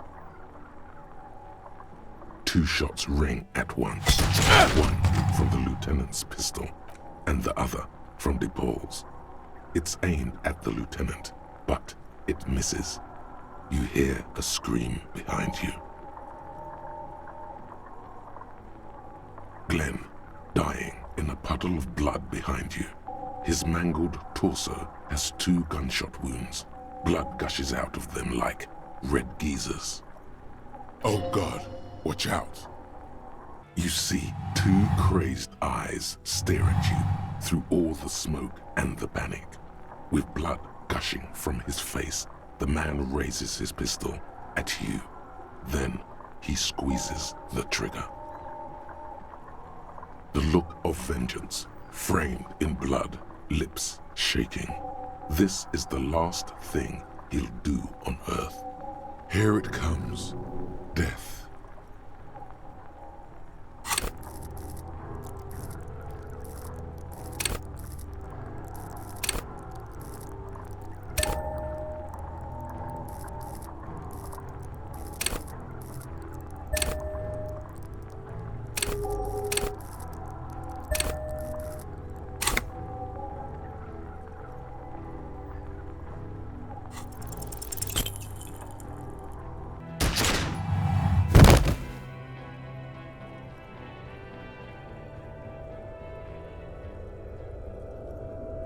You can't. There is no time.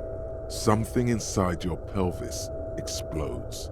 Your entire lower body is on fire and your legs can't support you. You fall down like a rag doll.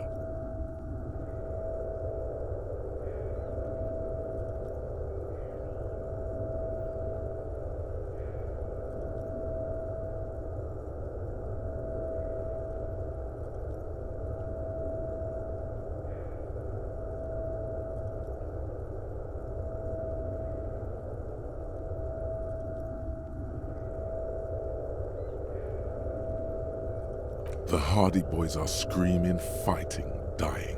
Someone jumps over you, nearby gunfire. Stop! The cop! Protect the cop! He's down!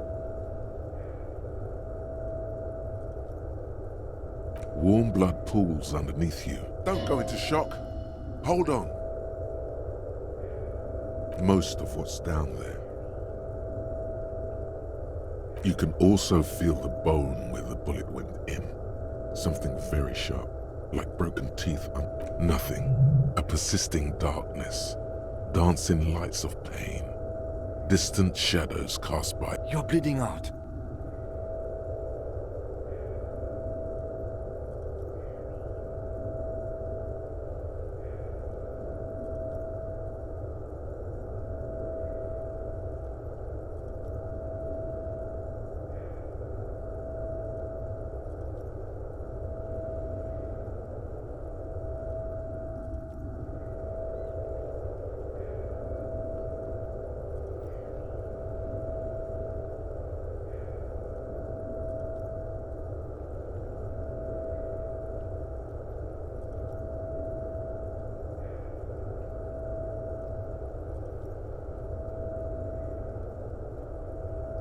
Stay with me.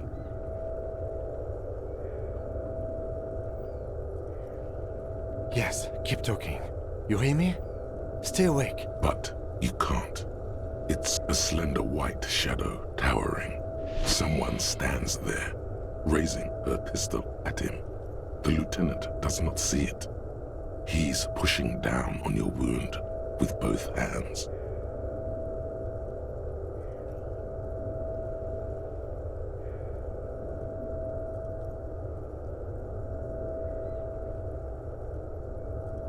Scream immediately. He's gonna die.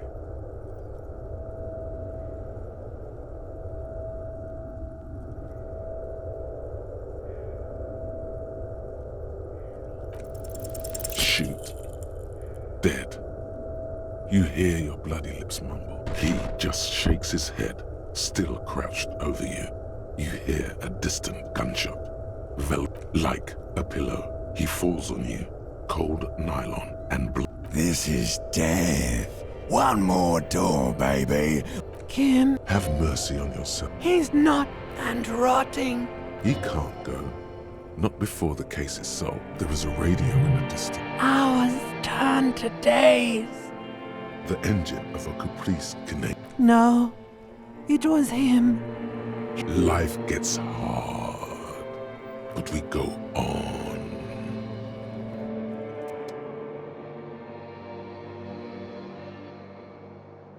You see Kuno's familiar shape in the found pants. It turns double, then triple, from the pain. He says, Coinslot's dead?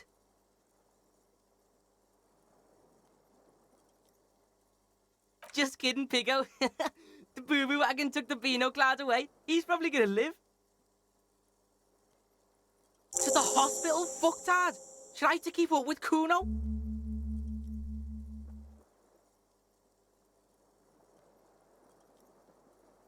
thank God. Okay, They say you shot that fucker in the face. That's fucking cool to Kuno. So I thought I'd stick around. he's saying I now, and not calling you or a pig. Is he ill or something? Nah, Kuno's just off speed for a few days.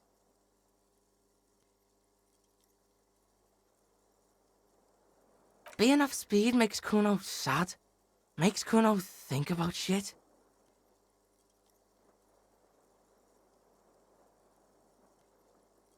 Sure, Kuno's gonna help you with that.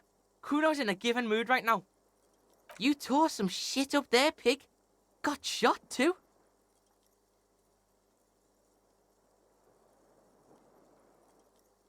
How would Kuno know? Kuno's not a fucking doctor. Pretty fucking bad, Kuno thinks. But you're one lucky pig. The doc took the bullet out and said you'll live. Are your legs attached to Kuno?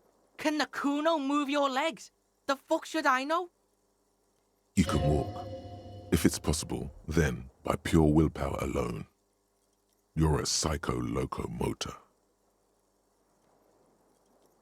You keep asking all this weird shit from Kuno that the Kuno has no way of knowing about.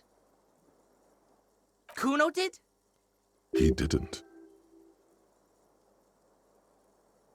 Yeah, some cunt from your station came over and knife fucked you when you were sleeping. Nick's Fuckleave, I think he was called. Said he was a doctor, then fucked off and told me to phone him if you shit yourself. Nix Gottlieb, station medic, throws a bag containing a small bullet into the medical waste disposal. If he did triage and left, you must be relatively stable. We're detecting druamine in your bloodstream. It's a potent morphine-based painkiller. The good doctor must have given you some. Why, in the name of fuck, would Kuno be it? Kuno's fucking smart. Kuno wasn't in that fuck pile. Kuno knows when shit goes south, unlike you. That's pretty cool to Kuno. Kuno's also a psycho.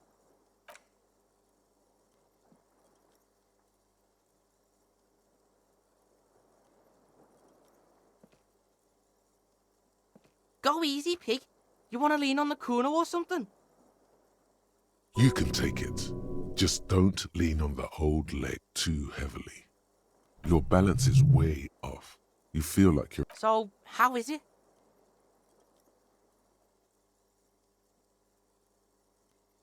Kuno can see you trying to shit him, but Kuno's unshittable, so fuck does Kuno... Still, you see something akin to respect in his... Yeah, that kid's taken a beating, or 10, from his dad. He has regard for a man who can walk after taking some damage. 2 days? Kuno's been out longer sleeping off the speed train. 2 days is nothing. 2 days is nothing to the Kuno. Some of those Union goons got fucked. Now the whole harbour is in lockdown. Even Kuno can't get in there. Everard probably used this armed altercation as an excuse to completely barricade himself in the harbour and cut off all communications with the outside world. Yeah, she's way gone, pig. Kuno's been here for 2 days, and Baby Beard and you are the only fucks in the building. Of course she's really gone. What did you think? The big fuckhole. Yeah, he's drinking downstairs. Kuno's not into that. Yeah, that's what Kuno said. No one goes in or out. Shit's paranoid now. No problem. Kuno shares the info. Baby Beard was in here. Was probably a bitch to clean this shit up. Baby Beard. that can only be Gart, the cafeteria manager. Yeah, fucking baby beard. Cleaned all your shit up. He's like your fucking mum now or something. The fuck you asking Kuno for? How would Kuno know? Kuno's fucking 12. Oh, really? You can't get to that fat fuck Everard anymore, because the harbour's locked down. Half the hardy bitches are dead, and your company bitch sailed off.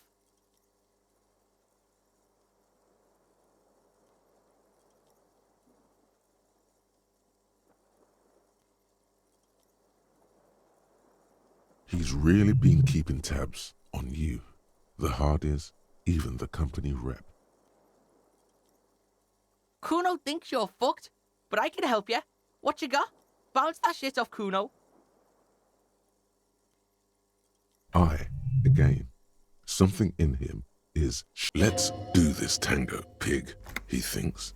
Detective Pig, Kun and Pig, and you're picking him up on your cop frequency too?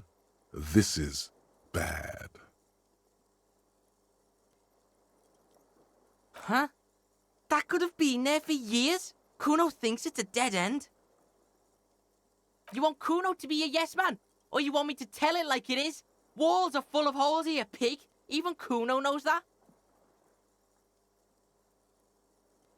There is no telling when it was made. He had a point there. There are fucking footprints everywhere, Pig. Pigs are too into this footprint shit. Kuno just saw footprints outside on the sidewalk. Yeah? Like what? Shit. Playing the Kuno like that? You better have something else for me. Miracle? Shit. What is... Yeah, what? What bells? Fuck, Pig. Kuno doesn't know about this flower shit. Kuno's not feeling it. He's wrong. What does he even know? Sure, Pig, sure. You better have more than some fucking roses if you want to bust this.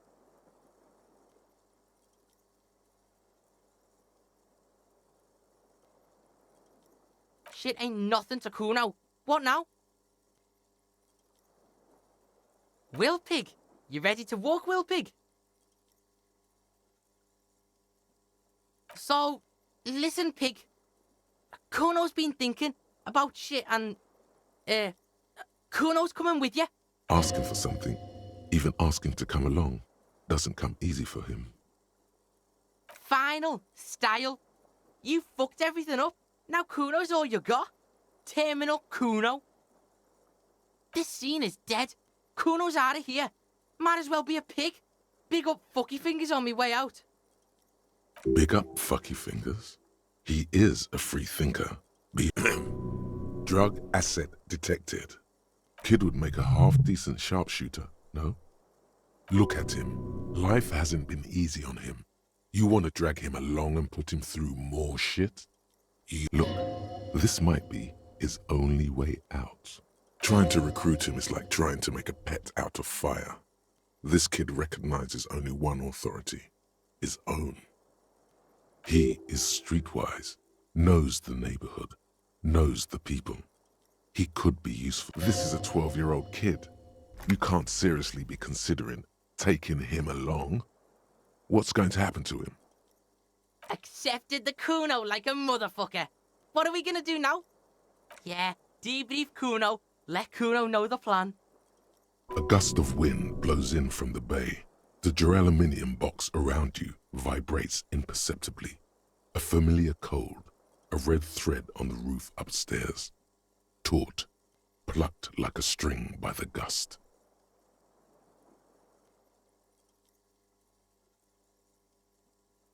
That's Clage, right? Bitch next door. Kuno's thinking the same thing. Let's rock it, Pigman.